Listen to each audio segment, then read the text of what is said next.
동물 전염병이 유행하면 그 해당 지역은 즉시 격리됩니다. 여기에 그치지 않고 해당 지역과 인근 지역까지 살처분이 집행되죠.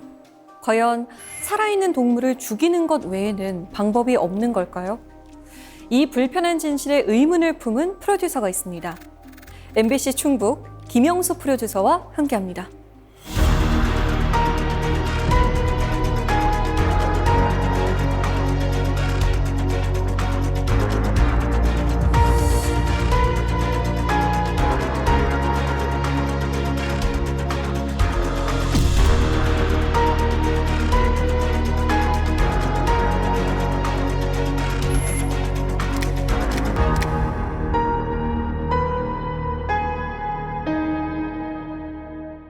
네, 안녕하세요. 반갑습니다. 네, 안녕하세요. 반갑습니다. 네, 연출하신 다큐멘터리 살처분 신화의 종말이 지난해 뉴욕 국제영화제, 히스턴 국제영화제에서 수상하셨어요. 좀 늦었지만 정말 축하드립니다. 감사합니다. 네, 이렇게 살처분을 주제로 해서 다큐멘터리를 제작할 생각은 어떻게 하게 되신 거예요? 아무래도 지역에 있다 보니까 그런 농장이라든지 그 농촌 지역을 많이 보게 되잖아요. 근데 그때 이렇게 살처분하는 것들을 보면서 왜 동물한테는 백신을 쓰지 않을까 그런 의문에서 그거를 계속해서 좀 파고 연구하다 보니까 다큐멘터리를 제작하게 됐습니다. 사실 인간과 동물은 감염병의 고통을 계속 함께하게 될 텐데요. 오늘 그것에 대해서 잘 한번 생각해보는 시간이 됐으면 좋겠습니다. 강연 잘 부탁드립니다.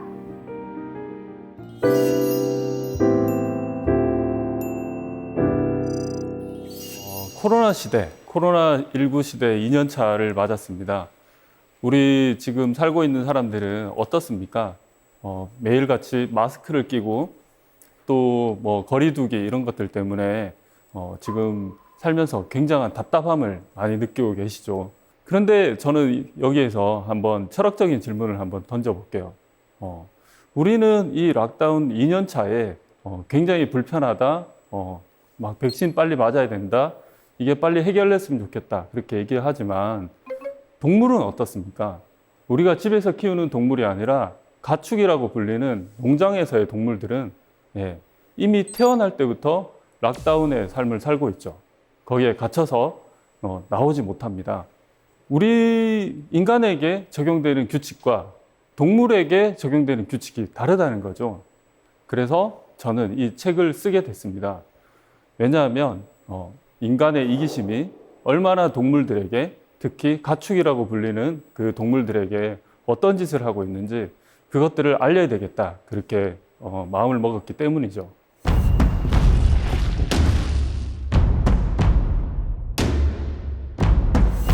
살처분이라고 뉴스에서 많이 들으셨을 거예요.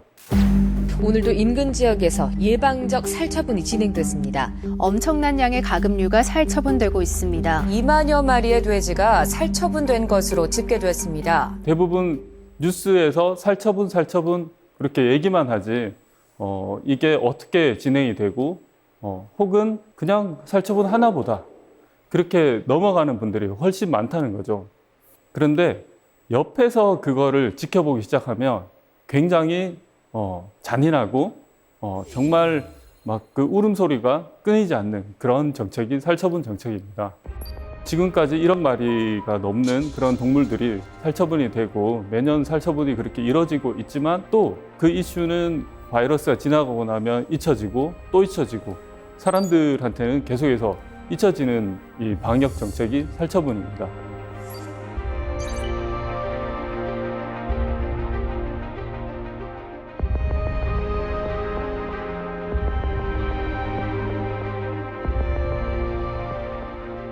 살처분은 그러면 어떤 정책일까요?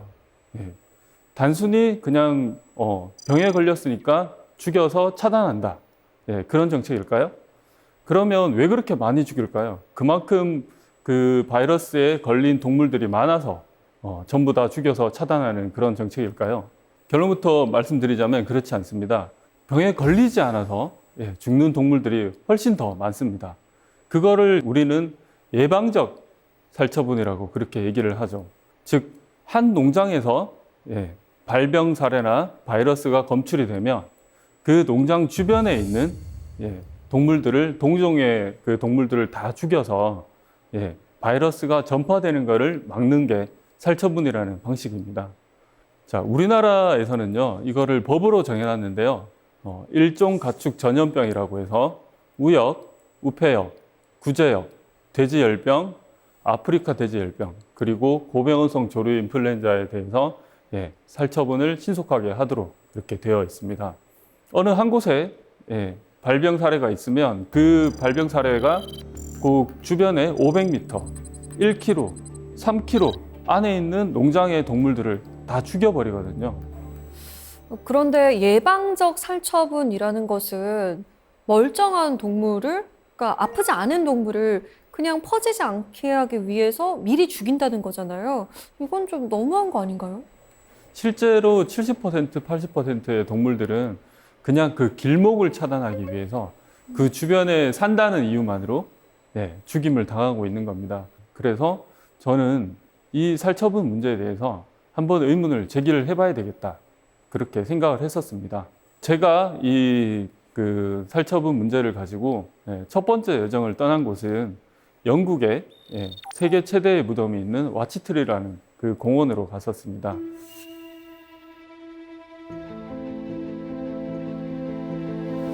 이곳은 그 런던에서 북서쪽으로 한 6시간, 8시간 정도 가면 있는 컴브리아라는 그 도시에 있는 공원인데요. 우리가 저곳을 알게 된 거는 2001년도 영국의 사례였습니다. 영국에서도 2001년도에 굉장히 이제 살처분이 많이 일어났습니다. 그때 구제역이 전국적으로 퍼져서 1000만 마리 이상의 살처분이 이루어졌다고 합니다. 구제역이라고 하는 것들은 그 바이러스의 특성상 굽이 있는 그런 동물들이 살처분이 되거든요. 그러면은 우리가 봤을 때 양이라든지 돼지라든지 소라든지 그렇게 축종이 좀 큰 그런 축종들이 살처분이 되는 거죠. 2001년도에 대번 지역에서 이렇게 퍼지고 난 이후에 그 북서부 지방까지 그 바이러스가 퍼지기까지 굉장히 빨리 걸렸습니다. 그러고 난 뒤에 영국 정부에서는 살처분 일변도의 정책으로 이걸 막으려고 했죠. 그 결과 지금 여기에 보이는 저 공원같이 굉장히 이렇게 정리정돈이 잘 된 저런 공원이 생겼습니다. 저 아래에는 50만 마리의 동물의 사체가 묻혀져 있습니다. 자, 세계 최대의 무덤이죠, 이곳이. 이 세계 최대의 무덤이 주는 교훈은 우리한테 뭘까요? 단순히 그냥 50만 마리가 묻혔어? 안 됐네? 그런 게 아니라 그 당시를 생생하게 기억하고 있는 분들을 저희가 만나보니까 하나의 정책으로 그렇게 갔을 때 어떤 대책도 없고 결국은 계속해서 죽일 수밖에 없는, 그러니까 지역 공동체가 붕괴되고 축산 산업이 붕괴되고 이렇게 하더라도 대책이 없더라는 거죠. 만일 저때 영국이 백신 정책을 좀 생각을 하고 있었다면 더 빨리 막을 수 있었겠죠. 그런데 영국이란 나라는 계속해서 백신이 아니라 살처분을 고집하는 그런 나라였습니다.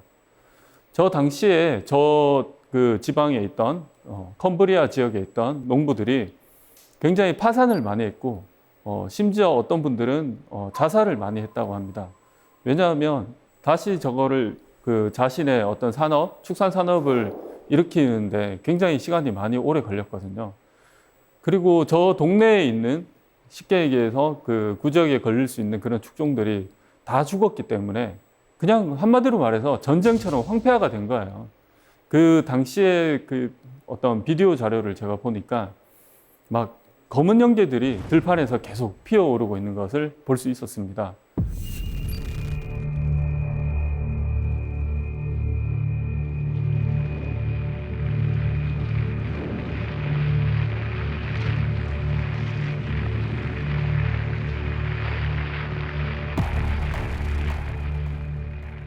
이 살처분이라는 게 도대체 언제부터 시작이 됐을까? 그런 질문을 많이 받습니다. 16세기 정도부터 우역이라고 하는 그 소의 급성 질병이 돌기 시작했는데 그게 18세기에 들어서 유럽 전역에 퍼지게 됩니다.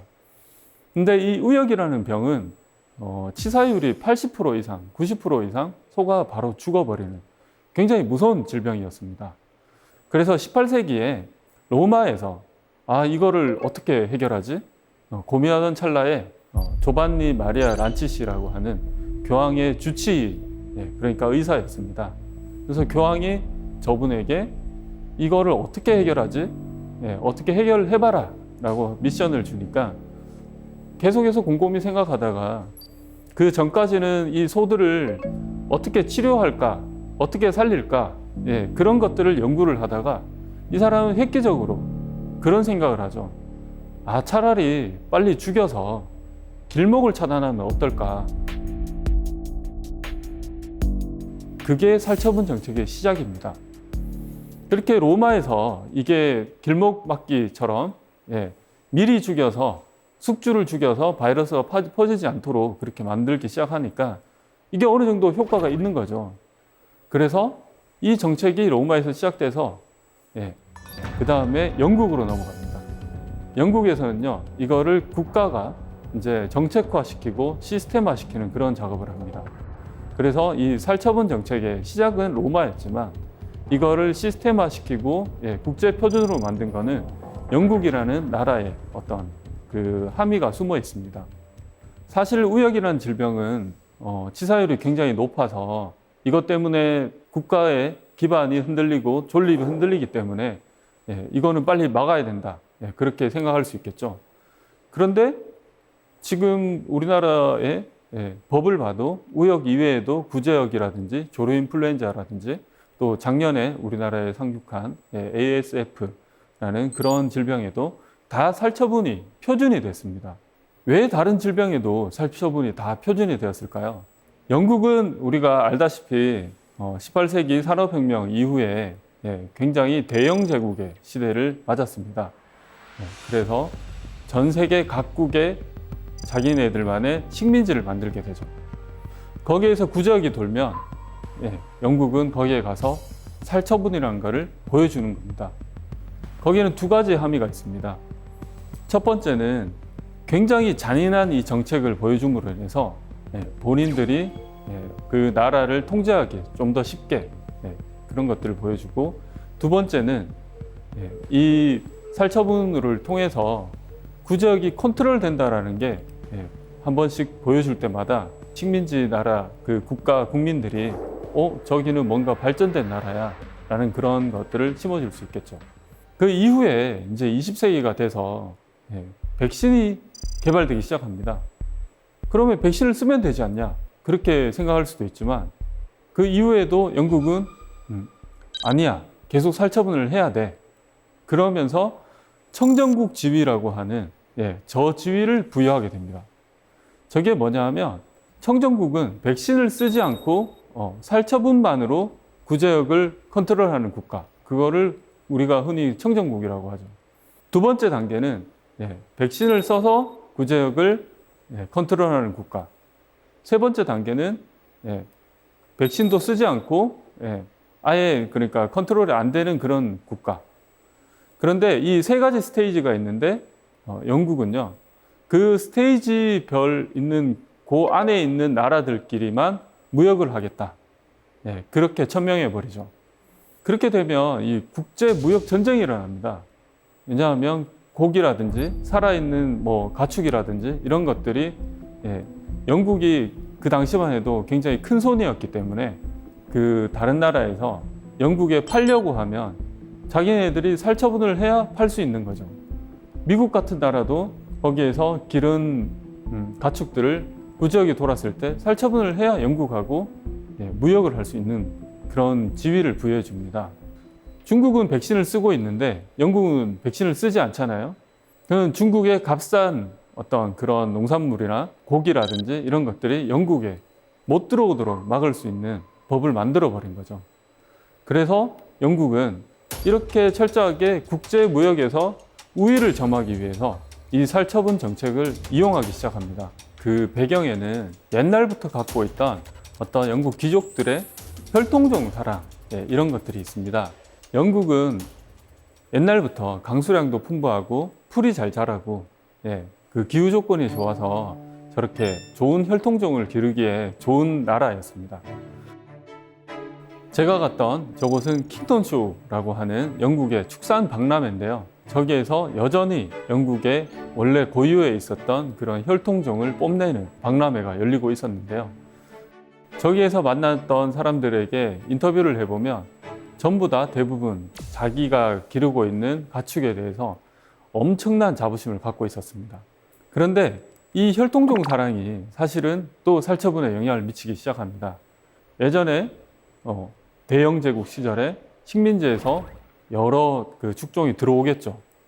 그러면 영국은 원래 키우던 혈통종이 있었고 그 혈통종들은 대부분 귀족이 키웠습니다.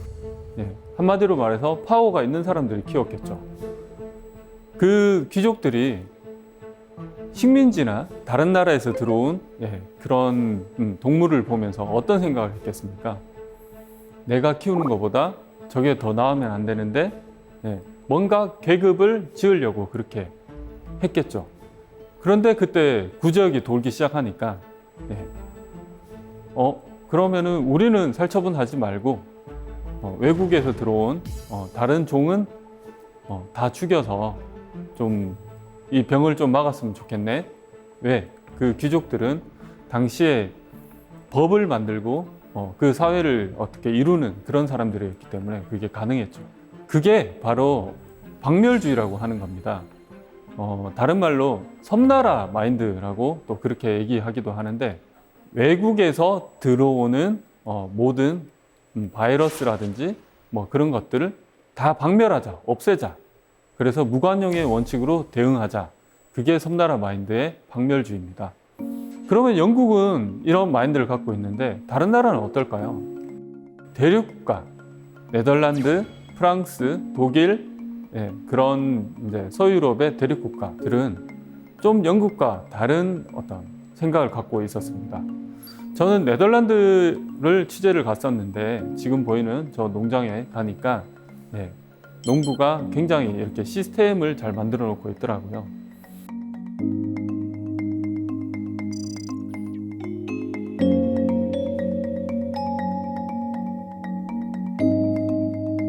첫마디로 물어봤습니다. 여기도 구제역이 돈 적이 있죠. 그러면은 그 구제역을 어떻게 컨트롤해야 되는 게 맞는 겁니까? 라고 물어보니까 대부분의 네덜란드 국가의 어떤 사람들은 살처분을 우리는 원하지 않는다. 더 이상 원하지 않는다. 그렇게 얘기를 했습니다. 왜냐하면 대륙국가의 마인드는요, 이걸 공존주의라고 이렇게 얘기하기도 하는데 우리나라의 경상북도랑 충청북도랑 뭐 강원도랑 뭐 경기도랑 이렇게 다 붙어 있잖아요. 그게 그냥 우리가 이렇게 임의적으로 나눈 국경이나 경계지만 사실은 자연적으로 봤을 때는 저게 그냥 하나의 대륙입니다. 그래서 외국에서 들어오는 바이러스라는 그런 개념이라기보다 우리가 다 같이 이렇게 퍼지는, 공유하는 그런 바이러스의 개념인 거죠. 그렇다고 하면 꼭 굳이 영국처럼 꼭 막 죽여서까지 박멸해야 된다. 이것보다는 좀 더 합리적으로 우리는 이거를 좀 막아보자. 그게 대륙국가의 마인드였습니다. 네덜란드는 그래서 바이러스를 매니지먼트하기 시작했습니다. 지금 보이는 이 그림은 더치 컴파트먼트라고 불리는 어떤 그 방역대에 대한 그림인데요. 우리는 방역대를 지자체별로 이렇게 나눠서 방역대를 그리지만 네덜란드는 축종별로 혹은 도로와 어떤 그런 것들을 다 배경으로 해서 방역대를 이렇게 형성을 해 놓습니다. 그래서 총 12개의 방역대를 만들어 놓고 그 방역대 안에서 4개씩 묶어서 지금 A, B, C, D 방역대를 만들어 놓습니다. 왜냐하면 스탠드 스틸이라고 하는 일시중지 명령이 있는데 우리나라도 마찬가지죠. 살처분이 딱 처음에 시작되거나 바이러스가 가축에게 발생하면 일시정지 명령을 내립니다. 그래서 그 가축 간의 이동도 금지되고 뭐 우시장이라든지 그렇게 시장으로 팔려 나가는 것도 다 금지됩니다. 그런데 그게 길어지면 어떻게 되겠습니까? 사료값은 계속 들어가고 축산 농가는 힘들어질 수밖에 없겠죠. 그리고 소비자한테는 그 고기값이 계속 올라갈 수밖에 없을 겁니다. 그래서 네덜란드는 A 지역에서 만일 발생을 했다. 그러면은 B와 C 정도는 조금 완화된 그런 정책을 쓰고 D 지역은 머니까 저기에서는 자유롭게 이동을 가능하게 한다든지 그런 식으로 우리의 어떤 일반도적인 그런 정책과 다른 그런 정책을 펴고 있었습니다. 제가 네덜란드에 가서 더 놀란 점은요. 지금 보이는 이 수석 방역관인데 이분이 구제역 프리, 그러니까 구제역 살처분 프리 선언을 저희랑 인터뷰하면서 했다는 점이죠. 되게 영국에 갔다 와서 아직까지 살처분이 대세구나라고 느꼈는데 네덜란드에서 만난 수석 방역관이 아닙니다. 저희는요 구제역을 더 이상 살처분하지 않겠습니다. 어떻게 그게 가능해요? 디바 백신이라고 해서 감별 백신 같은 것들을 사용해서 딱 뭔가가 발생을 하면 그 혈청형을 파악해서 거기에 딱 맞는 백신을 이틀 내로 공급을 하고 백신을 통해서 더 이상 살처분을 하지 않겠다라고 얘기를 했습니다. 되게 고무적이죠. 그래서 그렇게 그 구제역에 백신을 쓰기 시작하시면 이 EU의 그 협정을 위반하시는 건데 괜찮겠냐? 우리는 그래도 국민이 원하지 않기 때문에 어쩔 수 없이 이렇게 가야 되고 거기에 대한 여러 가지 서류라든지 그런 것들을 다 준비해놨다라고 그렇게 얘기를 했죠. 결국은 어떤 무역 문제라든지 국가 간의 문제라든지 그런 것 때문에 18세기부터 계속해서 이어져 왔던, 그러니까 근 한 300년 동안 살처분 일변도의 정책으로 전 세계가 같이 했는데 드디어 구제역 프리를 선언하겠다라고 하는 그런 국가가 나타나게 된 거죠.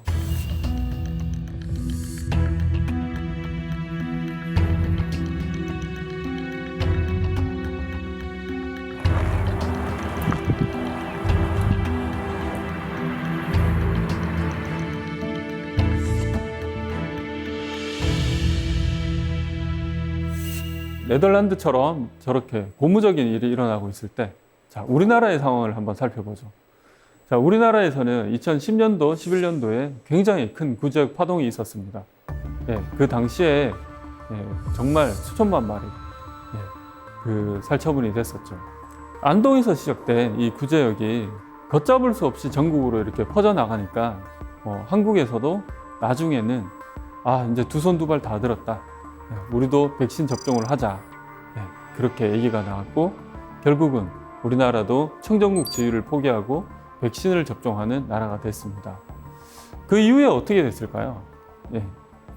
2018년도에 제가 취재를 하면서 농림축산식품부에 담당하시는 분을 만나서 인터뷰를 하니까 구제역은 컨트롤이 지금 잘 되고 있다라고 얘기를 하셨습니다. 그러니까 굳이 우리가 그 청정국 지위를 그렇게 막 잡으려고 옛날에 그렇게 막 많이 죽이고 그렇게 어려운 그 방역을 할 필요가 없었던 거죠. 그 당시에 우리의 이기심이라든지 그 당시에 우리가 가졌던 고정관념을 조금만 버렸으면 좀 더 빨리 그 구제역을 막을 수도 있었던 게 아닐까 저는 그렇게 생각합니다. 여하튼 이 백신에 대해서는 여러 가지 스테레오타입이 있고 그런 것들 때문에 이 백신이 늦어지는 자꾸 그런 경향을 보입니다. 왜냐하면요, 여기 보이는 것처럼 깨끗한 고기의 딜레마가 있었습니다. 당시에 백신을 도입을 하겠다라고 하니까 어떤 얘기들이 나왔냐 하면 백신 맞은 고기를 누가 먹어? 라고 현장에서 얘기하기 시작한 거죠. 농민분들이나 또 뭐 일부 어떤 뭐 수의사분들이나 그런 분들이 이 백신 맞은 고기의 안전성 문제를 갖고 들고 나온 겁니다. 자, 어떻습니까? 지금 우리 코로나 백신에 지금 접종을 앞두고 그리고 뭐 접종을 지금 하고 있으면서 지금 나오고 있는 우리가 갖고 있는 딜레마랑 되게 비슷하죠. 그런데 우리는 딜레마를 갖고 있지만 그래도 대부분은 이 코로나 종식을 기원하면서 백신을 맞아야 되지 않을까라고 생각을 합니다. 그런데 왜 동물들은, 가축들은 백신을 맞으면 안 될까요? 그거는 왜냐하면 우리가 먹는 고기라고 생각을 한다는 겁니다. 즉, 비가시성의 세계에 살고 있다라고 하는 그것 때문에 우리가 보지 못하는 농촌에서 일어나는 그런 일들이기 때문에 나는 몰라. 나는 깨끗한 고기를 먹고 싶어. 나는 안전한 고기를 먹고 싶어. 계속해서 이런 주장만 계속 하게 된다면 그 생명들, 그 수많은 생명들, 따뜻한 피가 돌고 숨을 쉬고 있는 그런 가축이라고 불리는 생명, 그 동물들은 죽어야 될 수밖에 없는, 죽는 정책 하나밖에 없는 거죠.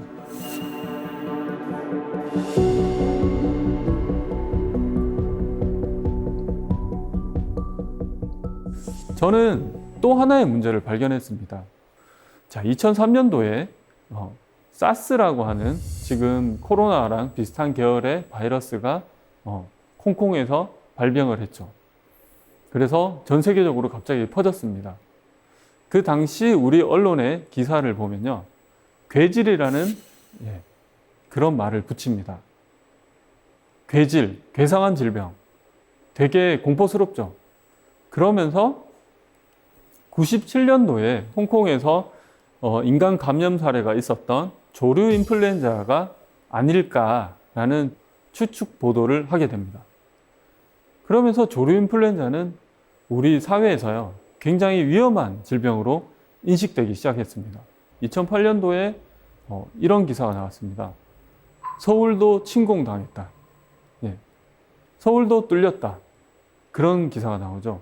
아마 광진구청에 관상용으로 키우던 거기에 조류들을 검사를 해보니까 그 조류 인플루엔자, 고병원성 조류 인플루엔자가 나왔다라는 어떤 그런 발표가 있었죠. 그때 그 발표를 하자마자 언론에서 때로 달려들어서 서울 침공설을 이제 펴기 시작합니다. 그 다음에는 광진구에서 그렇게 발생을 하니까 어디에 있는 조류들이 제일 많이 죽었겠습니까? 서울 안에 조류가 있는 곳이 어디죠? 동물원이죠. 그래서 어린이 대공원에 있는 거기에 있는 조류들, 가금류라고 하는 그 조류들이 살처분 당합니다. 또 그것도 그대로 뉴스로 나가죠. 그거를 접한 어린아이들은 어떤 마음이었을까요? 굉장히 무섭지 않았겠습니까? 특히 어린이랑 이렇게 연관이 돼서 거기에서 고병원성 조류 인플루엔자에 대한 어떤 스테레오타입, 그런 것들이, 오해, 이런 것들이 생기기 시작합니다. 자, 고병원성 조류 인플루엔자, 그러면은 살처분만 해야 되나? 그런 질문을 할 수 있습니다. 구제역은 이미 백신이 있어서 우리나라도 마치고 있다라고 하고, 그럼 고병원성 조류 인플루엔자는 어떻습니까? 백신이 있다, 없다 라고 봤을 때 결론적으로 말씀드리면 백신이 있습니다. 저 백신은요, 홍콩에서 찍은 이제 중국산 백신입니다. 고병원성 조류 인플루엔자가 주로 발병하고 시작되는 곳이 홍콩의 구룡반도의 그 북서쪽에 있는 어떤 큰 호수가 있는데 거기에 있는 물오리에서 가장 최초 발병이라든지 그런 것들이 일어나는데, 홍콩은 계속해서 그 철새들이 이동하기도 하고, 또 그 북쪽에 메인랜드라고 하는 중국 본토에 있는 그런 그 가금류들이 살아있는 채로 홍콩으로 들어오는 나라입니다. 홍콩 같은 경우에는 거의 매년 그 위험에 노출되어 있는 거죠. 그래서 지금 보이는 세계 식량기구의 그 심스 레스 박사라고 하는 이 심스 박사님이 파견을 오게 됩니다. 그래서 홍콩에서 새로운 도전을 하게 되죠. 홍콩은 그러면 우리는 고병원성 조류 인플루엔자에 대해서 백신 정책을 쓰자. 백신으로 막아보자. 그렇게 해서 홍콩은 지금까지 인체 감염 사례 없이 백신을 통해서 2008년도 부터 시작해서 계속해서 그 고병원성 조류 인플루엔자를 백신으로 잘 막고 있습니다. 그러면은 우리는 이 고병원성 조류 인플루엔자가 사람에게 얼마나 치명적인가 그런 것들을 한번 논의해 봐야 되겠죠. 왜냐하면 우리나라에서 고병원성 조류 인플루엔자 백신, 홍콩도 있고, 백신이 이미 다 있는데 왜 쓰지 않지?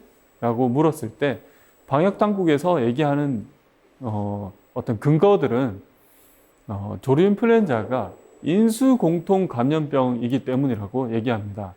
자, 말은 어려워 보이지만 인수공통 감염병이라고 하는 거는 코로나랑 마찬가지로 인간과 짐승, 그러니까 동물 간의 종간의 장벽을 허물고 바이러스가 함께 걸리는, 그러니까 동물의 바이러스가 인간한테 옮고 또 인간의 바이러스가 동물한테 옮는 그런 바이러스라는 점이죠.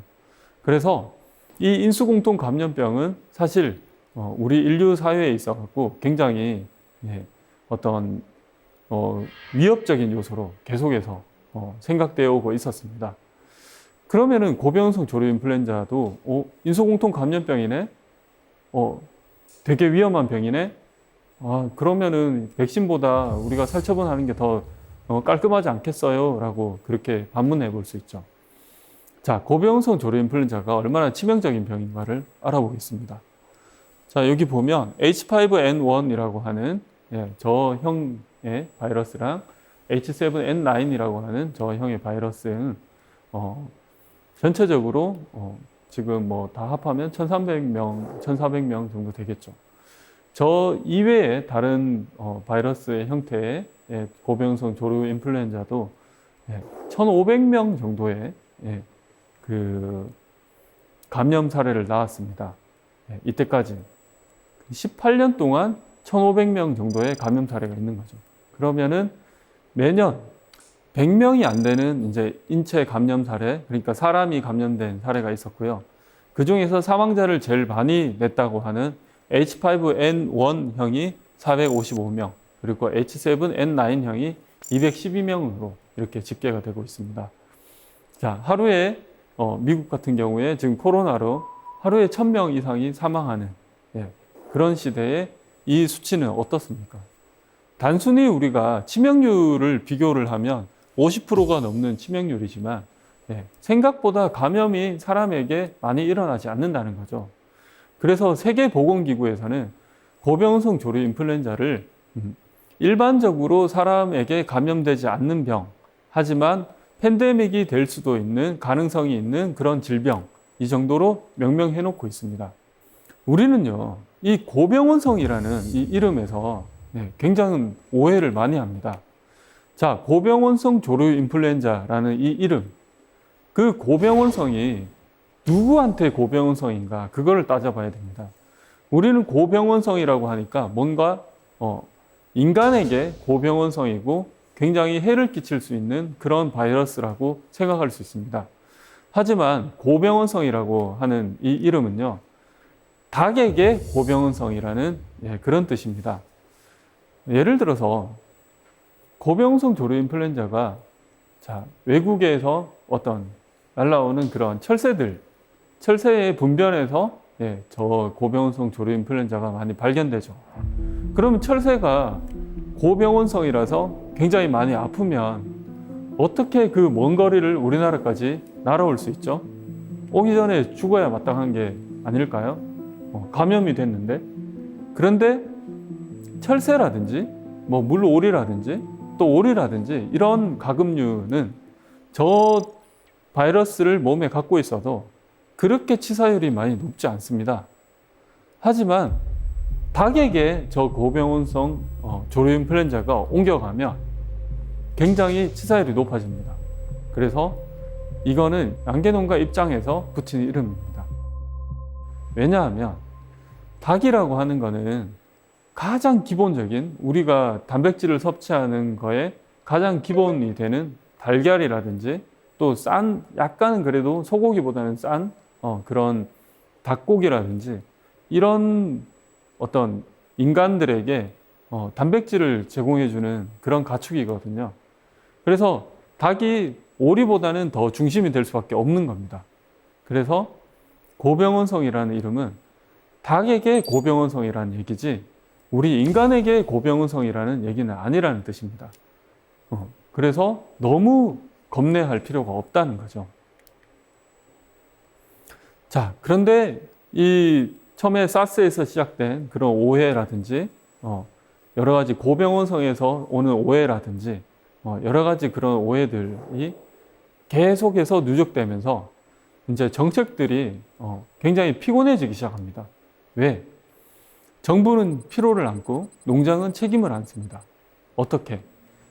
자, 지금도 가보시면요. 하천변에 못 들어가게 해놨어요. 가을이나 겨울 초입부터 못 들어가게 막아놓은 곳이 많을 겁니다.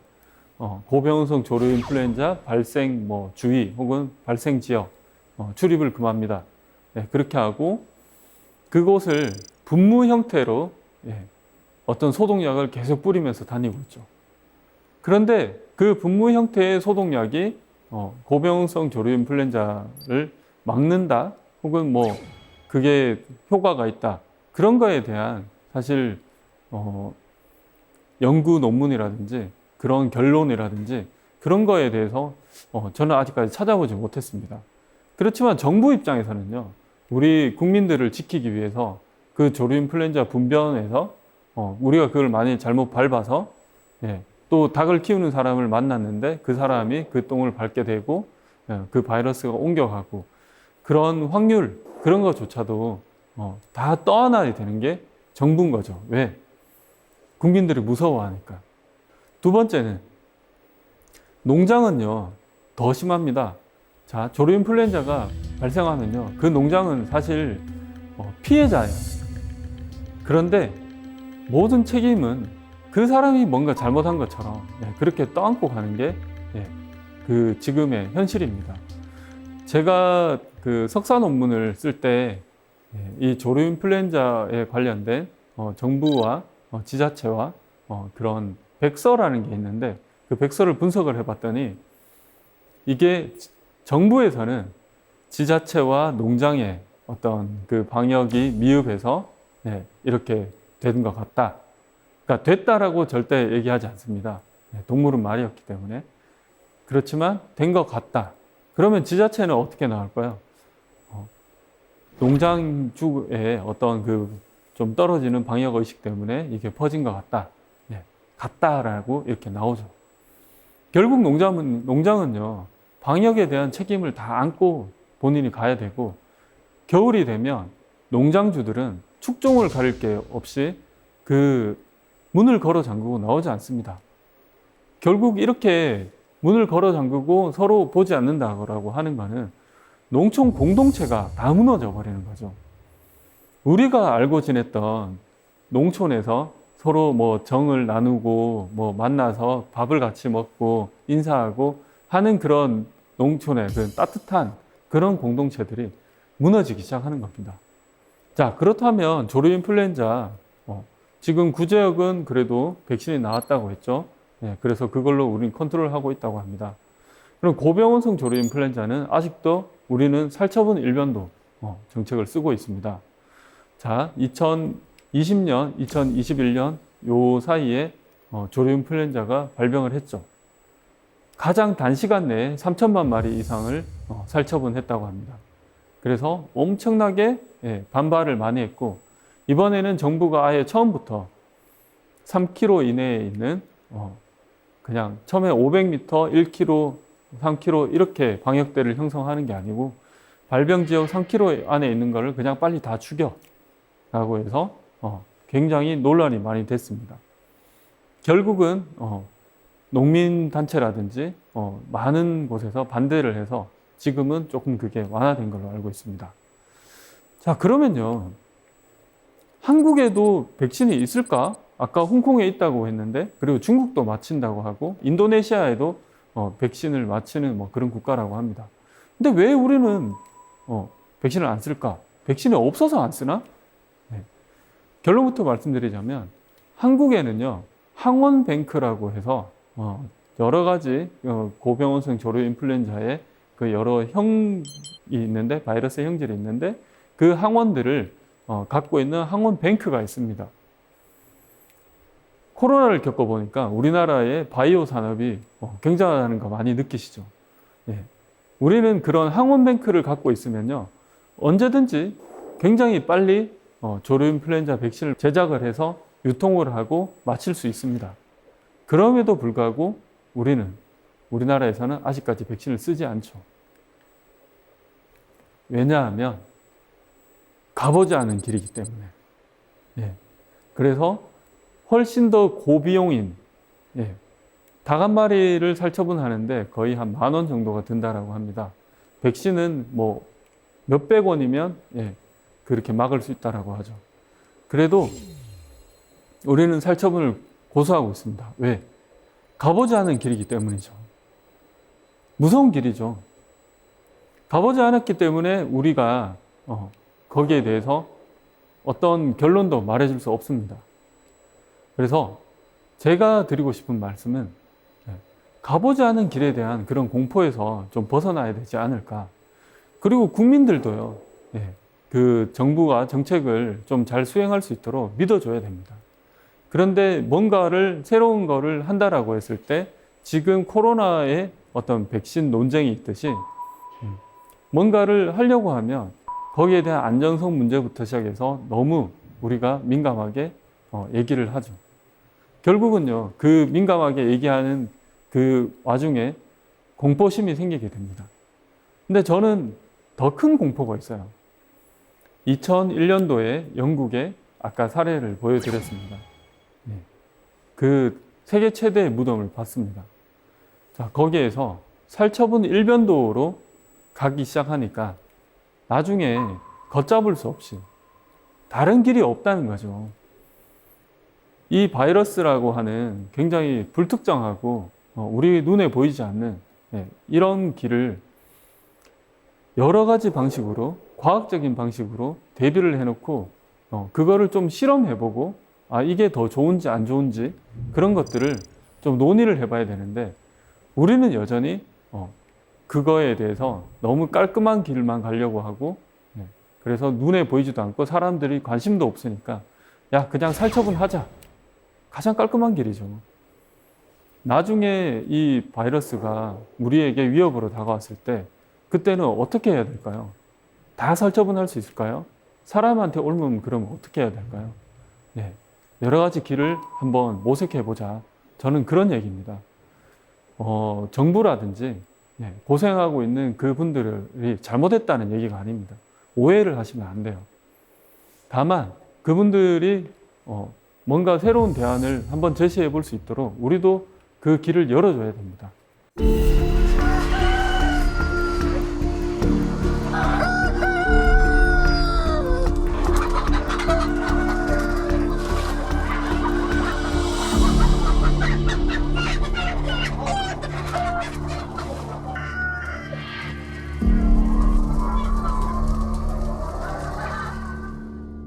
이 살처분 현장에 갔던 제 공저자이신 윤종웅 회장이 그런 얘기를 했습니다. 지금 21세기인데요. 살처분 현장 가면요. 18세기예요, 아직까지. 이게 말이 되는 겁니까? 지금 이렇게 스마트폰 쓰고 우리 과학이 이렇게 많이 발전됐는데 거기 가면요. 그냥 18세기예요. 300년 전인지 지금 내가 21세기에 살고 있는지 잘 모르겠어요. 그런 얘기를 하십니다. 그렇죠. 우리가 하나의 방법만 고수하면 300년 전의 방법을 계속해서 쓸 수밖에 없습니다. 자, 코로나 시대 다 겪어봤잖아요. 그러면은 동물에게도 우리는 어떤 마음을 가지고 어떤 방역을 해야 될지, 우리가 계속 18세기에 머물러 있는 게 과연 정당한 일일까? 거기에 대해서 한번 의문을 가지고 싶습니다. 그리고 여러분들도 거기에 대해서 생각 한번 해보시길 바랍니다. 긴 시간 강연 들어주셔서 감사합니다.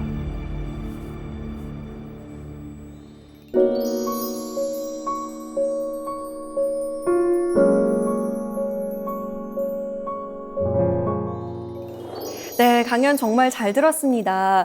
동물 방역에 있어서도 인간 중심적인 사고가 결국에는 인간에게 다 돌아온다는 생각이 들었어요. 우리 사세계 공동체 여러분께서도 정말 궁금한 것이 많을 텐데요. 미리 보내주신 질문들 함께 보겠습니다. 먼저 오한음님의 질문입니다. 제가 닭고기를 좋아해서 일주일에 3-4번씩 치킨을 먹고 있는데 백신 접종한 닭고기를 사람이 먹어도 안전한가요? 이 닭고기 같은 경우에 우리한테 유통되기 전까지 한 7개에서 10개 정도 백신을 실제로 맞고 있습니다. 근데 조류 인플루엔자 백신이 이게 이제 자꾸 이슈화가 되다 보니까 그게 안전한가 안 안전한가 그거에 대해서 얘기가 있지만 사실은 우리는 다른 인플루엔자나 그런 백신 맞은 고기들을 이미 다 먹고 있거든요. 근데 거기에 대해서 지금 뭔가 뭐 부작용이라든지 뭐 안 좋은 사례나 이런 게 나온 그런 사례들이 없지 않습니까? 그것처럼 지금도 다른 나라에서 이 백신 접종을 하고 있고 또 항원이라는 게 그냥 나중에 면역력만 생기는 거지 나중에 그 백신 안에 있던 그런 것들이 다 빠져나가기 때문에 안전하다고 그렇게 얘기를 하십니다. 다음 질문 보겠습니다. 이번엔 안수진님의 질문입니다. 소나 돼지 등 살아있는 동물을 살처분하는 장면을 뉴스에서 보게 되었습니다. 이 동물을 살처분하는 일을 하시는 분들도 정신적으로 상당한 충격을 받을 것 같은데요. 어떤 문제점이 있을까요? 자, 2010년, 2011년도에 대규모 살처분이 있었을 때 그때 축종이 소나 돼지 같은 그렇게 큰 축종들이었거든요. 근데 그때 우리가 이제 살처분을 갑자기 하게 되니까 공무원 분들이 투입이 많이 됐어요. 쉽게 얘기해서 일반인들이죠.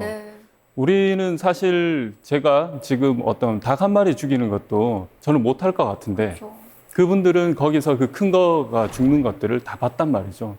특히 한 사례는 어떤 분이 송아지가 이제 죽는 거를 보고 몇 날 며칠 이렇게 술이 없으면 잠을 못 잘 정도로 힘들었다고 합니다.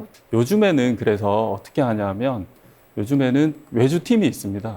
그분들이 전문적으로 들어가서 살처분을 하고 나오는 그런 식으로 시스템이 바뀌었습니다. 오늘 강연 들으면서 결국 인간은 혼자 살아가는 것이 아니라 동물과 함께, 자연과 함께 살아가는 것인데 너무 인간 중심적으로 살아가고 있는 것은 아닌가, 나도 그랬던 건 아닌가라는 생각이 들었습니다. 오늘 강연 정말 잘 들었습니다. 감사합니다.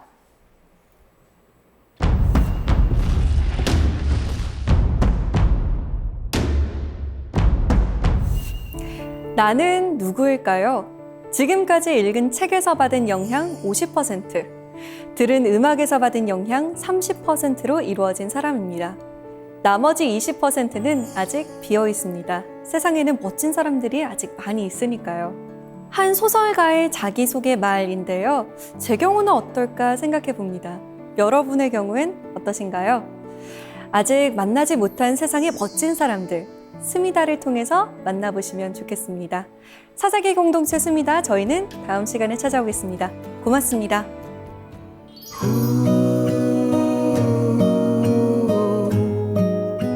I know that you have given your all. Just staying beside me.